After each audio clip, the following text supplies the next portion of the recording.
पहुंची है, यहाँ पे आए हैं आप, ज्वाइनिंग भी है, क्या कुछ कहेंगे?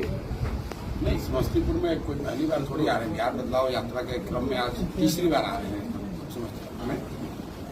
तो जो तय हुआ है, हर 2 या 3 विधानसभा में एक सभा हम लोग करते हैं जी।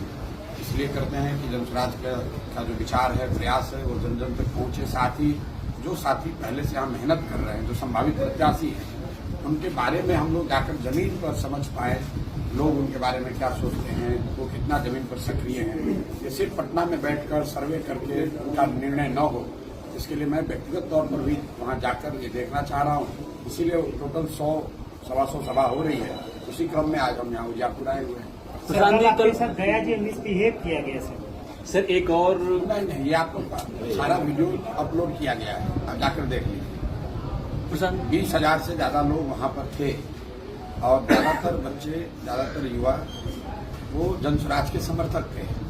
अब इतनी बड़ी सभा है, 20,000-25,000 में 10-20-50 लड़के खड़े हो जाएंगे, किसी उससे कोई दिक्कत नहीं है। और तो किसी दूसरे दल के भी अगर हैं तो बिहार के। और हमारी लड़ाई किसी दल से नहीं है, हमारी लड़ाई बिहार को बदलने के लिए है। हमारी लड़ाई इस बात के लिए है कि बिहार का युवा छठ के बाद बाहर न जाए, पलायन न करे। हमारी लड़ाई किसी दल से नहीं है, किसी जात से नहीं है, किसी धर्म से नहीं है, किसी विचारधारा से नहीं है। तो हम लोग तो गांव-गांव गए हैं और लोगों को समझाया है। हर व्यक्ति मेरे बात से सहमत हो ये जरूरी नहीं है, लेकिन धीरे धीरे आप देख रहे हैं कितनी बड़ी संख्या में पूरे बिहार में लोग समझ रहे हैं बात को कि नहीं, बात तो ठीक है। अल्टीमेटली बात तो इसी पर आती है ना कि आपके बच्चे के लिए पढ़ाई रोजगार होना चाहिए कि नहीं होना चाहिए, वही बात बता रहे हैं।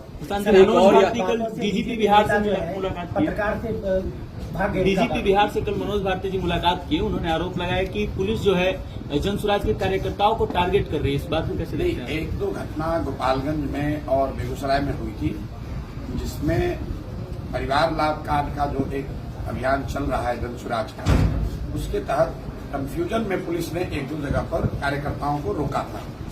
मैं आपके जरिए बता रहा हूं कि भाई हर पार्टी को लोकतंत्र में अपने प्रोग्राम का, अपने घोषणा पत्र को घर घर ले जाने का अधिकार है। आप पर्चा बनाकर ले जाते हैं, कोई टीवी पर विज्ञापन देकर ले जा रहा है, कोई इंटरनेट के जरिए ले जा रहा है, कोई बुकलेट छपवाता है। उसी तरह हम लोग एक कार्ड छपवाए।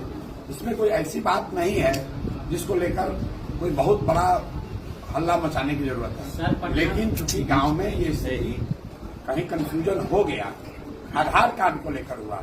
आधार कार्ड क्यों मांग रहे हैं? वो इसलिए मांग रहे हैं कि ये परिवार लाभ कार्ड है, व्यक्ति लाभ कार्ड नहीं है। ये कहा जा रहा है कि एक परिवार से एक आदमी को बनाइए, क्योंकि जन स्वराज के जो 5 वादे हैं वो परिवार के लिए है कि आपके परिवार में जो बच्चा बाहर गया है वो छठ के बाद बाहर नहीं जाएगा रोजी रोजगार करने। आपके परिवार में अगर 2 वृद्ध हैं तो उनको दोनों को 2-2 हजार रुपया मिलेगा। आपके परिवार में अगर 2 बीघे की खेती होती है और आप धान गेहूं छोड़कर अब लहसुन प्याज उगाना चाहते हैं तो आपको मजदूर मनरेगा के तहत मुफ्त मिलेगा। तो जो 5 वादे किए गए हैं वो परिवार के लिए वादे किए गए हैं और उसका असर देखिए कि आज सरकार जो 20 वर्ष से नीतीश कुमार पेंशन 400 रुपये दे रहे थे, आज बिहार में महिलाओं को, वृद्धों को, दिव्यांगों को, विधवाओं को 1100 रुपये मिलने लगा।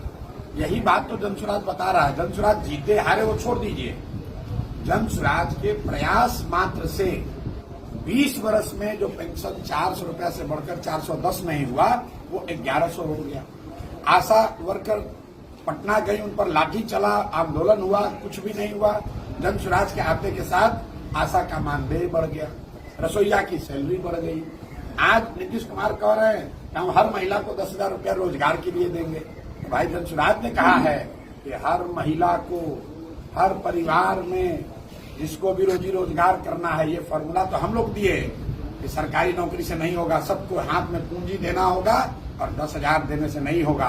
जन स्वराज ने कहा है कि 5 लाख रुपए तक 4% ब्याज पर लोगों को पैसा मिलेगा। हम लोगों को अपने पैर पर खड़ा कराना चाहते हैं। पैसा सरकार से लेने का कोई मतलब नहीं है, लेकिन डर देखिए कि आज नीतीश कुमार 10,000 रुपये देने की घोषणा कर रहे हैं। तो बिहार में ये लोकतंत्र की ताकत है, लोगों की ताकत है और यही बात जन स्वराज बता रहा है कि वोट चाहे जिसको भी दो, अगर अपने भले के लिए दोगे, अपने बच्चों के लिए दोगे, अपने रोजगार के लिए दोगे, तो जो भी जीत कर आएगा वो तुम्हारे लिए कुछ न कुछ करेगा। नीतीश कुमार भी कर रहे हैं और अभी तो ये शुरुआत है। नवंबर के बाद आप देखिएगा कि बिहार में लोगों की स्थिति कितनी बेहतर होती है। खजाना अब खुला है, ये लूट कर जो पैसा लोग भरे हुए हैं, कहता है पैसा नहीं है, 5,000 रुपये कहाँ से दे रहे हो? अगर पैसा नहीं है तो अभी तक 400 रुपये दे रहे तो अब 1100 रुपये कहाँ से दे रहे हो?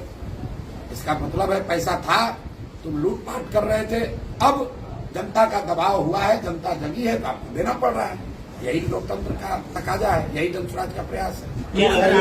समाज की ओर से डर करके ही लॉलीपॉप फेंका जा रहा है क्या? वो आपकी सुरक्षा की मांग कर रहे हैं आज। वैचारिक तौर पर मैं सुरक्षा लेने के विरोध में हूं और मैं सरकारी सुरक्षा नहीं लेता हूं, आज तक नहीं लिया है, आगे भी नहीं लेंगे, क्योंकि मेरा ऐसा मानना है कि जो सरकारी पद पर नहीं है उसको सरकारी सुरक्षा नहीं मिलनी चाहिए। तो मैं सरकारी पद पर हूं नहीं, मेरी सुरक्षा की जिम्मेवारी बिहार सरकार की है। जैसे आपकी बिहार के हर युवा की सुरक्षा की जिम्मेवारी बिहार सरकार की है, वैसे हमारी सुरक्षा की जिम्मेवारी भी बिहार सरकार की है। और हमारी सुरक्षा है कि नहीं, ये जनता के हाथ में, सरकार के हाथ में। हमको कोई डर नहीं। आज मंत्रालय यदि देगा तो प्रशांत जी नहीं लेंगे। आपकी जानकारी के लिए ऑन रिकॉर्ड बता दें, जिस सुरक्षा के लिए यहाँ इतना लोग मारामारी करते हैं, 2 राज्य सरकारों से हमको जेड प्लस सिक्योरिटी है। जाके देख लीजिए, बंगाल से जेड सिक्योरिटी हमको मिली हुई है, हम सुरक्षा नहीं लेते हैं। आज पटना में जरूरत नहीं है। लोकप्रियता कहीं न कहीं लोगों के मन में लोग जानना चाहते हैं बिहार। ऐसा है, अप्रिय घटना हो गई तो फिर अप्रिय घटना होगी तो सरकार जिम्मेवार होगी। आज ये घटना होगी, ऐसा है, अप्रिय घटना होगी सरकार जिम्मेवार है। भीड़ लग रही है, ट्रैफिक जाम हो रहा है, तो उसके लिए सरकार जिम्मेवार है। हम लोग को, हम जब गांव में गए 10 आदमी थे तो भी यही बात कह रहे थे, आज 10,000 आदमी आ रहा है तो यही बात कह रहे हैं। ना उस समय सुरक्षा लेकर चलते थे, ना अभी सुरक्षा लेकर चल रहे हैं। सरकार पर है, समाज पर है, अगर आप हमको मारना चाहते हैं मारिए। आज पटना में भाजपा कार्यकर्ता और आपका नाम सुनते हैं वो पत्रकार को बाइट नहीं दी और भाग गए। कौन? बिहार सरकार के एक मंत्री हैं। भाई आज पत्रकारों से भाग रहे हैं, कल जनता से भागेंगे, फिर अपनी गद्दी को छोड़कर भागना पड़ेगा। अगर आपने बिहार में लूटपाट किया है, आपने जनता का हक मारा है, जनता का पैसा लूटा है, तो जन सुराज की व्यवस्था बनेगी तो आपको जेल जाना ही पड़ेगा। आप कोई भी हो, और हम लोग छोटे मछली के चक्कर में नहीं है। मैंने घोषणा की है कि 100 बड़े नेता और अफसर, जो सबसे बड़े भ्रष्ट नेता और अफसर बिहार के हैं, तो भैया अभी से भगवान से मनाना शुरू करो कि जनसुराज न आए।